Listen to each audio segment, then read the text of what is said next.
This stock has been reliably boring as of late. Does that mean you're buying a dud, or could you be buying before it rockets to the moon?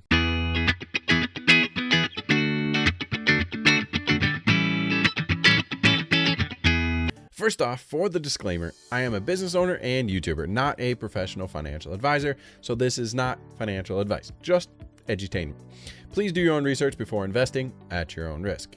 Anyway, I'm Joshua. Welcome to Milk Money, where we learn to make our money make more money. To learn more about the Milk Money investing style as well as crypto and stock picks, please like and subscribe to the channel. So, this stock has been a dilemma for me because every site has totally different or incomplete financial data, and the arguments on both sides make sense. And I've gone back and forth on if I was a bear or a bull. So I'm going to give you the bull case and the bear case for rocket companies, and then at the end of the video where I finally landed with this stock. Also, I'll get into how you can make income on this stock if you don't decide to buy shares. So I had some initial biases towards Rocket in the beginning, but most of the sentiment was pretty negative, so I kind of wrote it off and just kept it as an income generator with selling cash secured puts. However, after doing some DD, I have found some reasons to love it again. As a native Detroiter, I was a big fan of Quicken founder Dan Gilbert for his help in revitalizing the city, and I had great experience with Quicken loans for my refinances in the past, after having major headaches with other banks. So I was partial to the story of them selling convenience as a way to garner more interest and market share. I think people are always willing to pay a premium for ease of use, so that's what made me take an interest in Rocket in the beginning.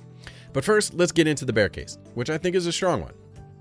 Rocket had record revenue growth to be as expected, as crazy low rates sparked a refinance boom. The mortgage sector has always been one with low valuations because when times are good, investors expect that those times won't last with the cyclical nature of the industry.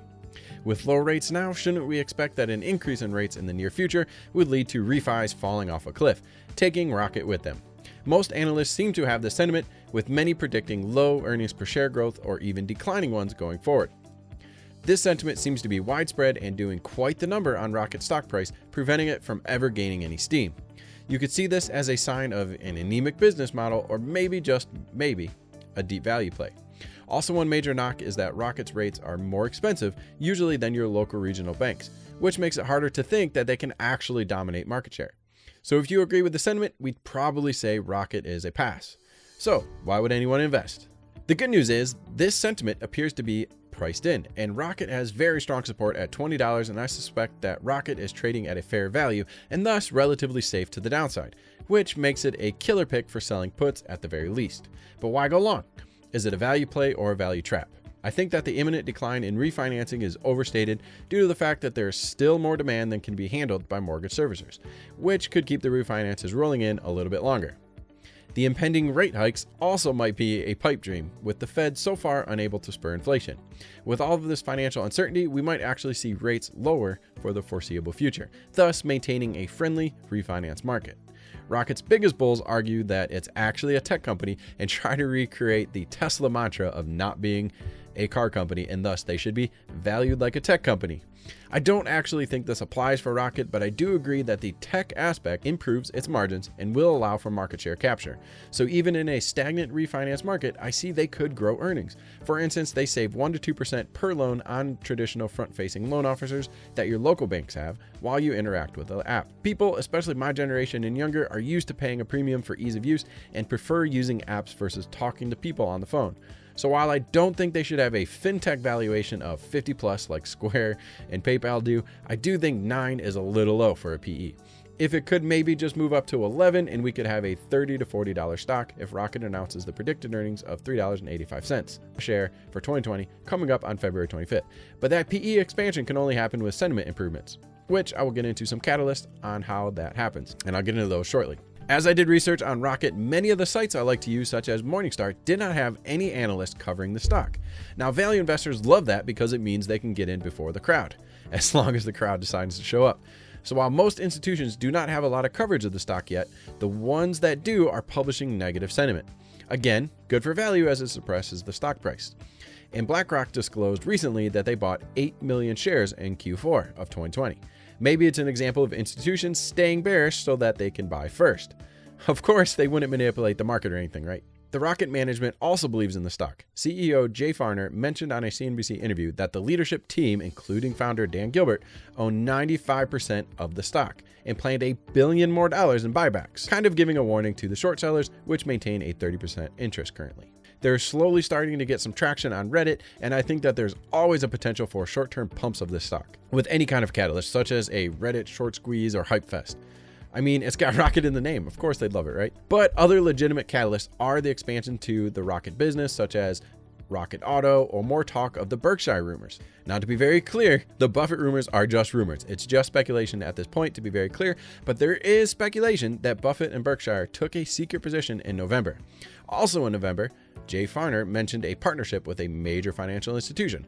This led to the rumor mill saying that maybe that partnership was between Berkshire and Rocket. And Dan Gilbert and Warren Buffett have expressed mutual respect and discussed partnering in the past.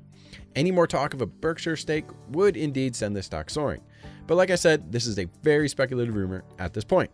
Really, the biggest overall reason to be bullish on Rocket is that their loan ecosystem will grow due to the ease of use and the technology aspect. People like easy. Now, the counterparty would say that mortgages being such a big decision doesn't really have the same need for convenience. However, like I said, when I went through refinances in my home, I went through 2 banks. That was an absolute nightmare. And then when I finally used Quicken Loans, which is the predecessor to Rocket, it was so easy that I was hooked. And then when I got another refinance, I used them again and again had a great experience.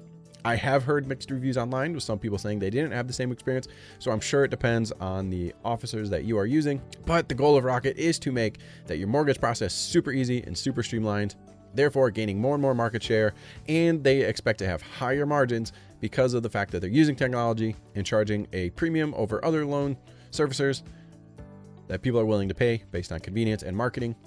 And then also their entire ecosystem of having other loan products and loan servicing products such as their own closing services, etc. They're hoping to capture more revenue per loan.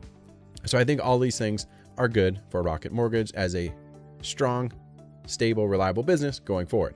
So what's my verdict?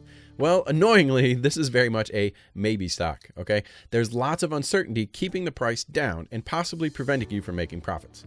However, I do really have a hunch, and I hate to say I'm investing on a hunch, but the hunch that is in this crazy market, a slightly undervalued stock like Rocket could anytime get a pop with the right catalyst. And I wouldn't be surprised if it works its way up to $25 by the end of the year for an easy 20% return at the very least. Normally, investing in this much uncertainty is a hard pass. However, Rocket has what I call sideways risk. With the large insider ownership and depressed price and strong technical support, I feel like the downside risk is very minimal. And the biggest risk that you have is that you have dead money for 3 years while the stock trades between $18 and $22. However, with the right catalyst, you could easily end up with a $30 to $40 stock. So that's why I am taking a small position just in case. So I guess I'm a maybe, but leaning a little bit bullish since I do have a small investment. But in the meantime, I will say this is absolutely one of the best wheel stocks out there. So if you don't want to invest in Rocket, you can definitely generate great income with Rocket stock. I mentioned Rocket and 2 other stocks in my 3 best stocks to wheel for 2021 video. So check that out for more info on wheeling, but you could easily get a 7% return selling 45-day puts at a 30 delta. It's usually very hard to find a safe sideways stock that also has high implied volatility. So Rocket is really a Theta Gang wheelers put selling dream stock. Also, if you'd like to learn more about wheeling and other income generation strategies, then subscribe and stay tuned for future tutorials on generating income, which is what the Milk Money philosophy is all about. And Milk Money, I believe you don't have to be rich to get rich. You just have to learn how to make your money, make more money. Again, I'm Joshua. Thanks so much for watching, and I can't wait to see you in the next video.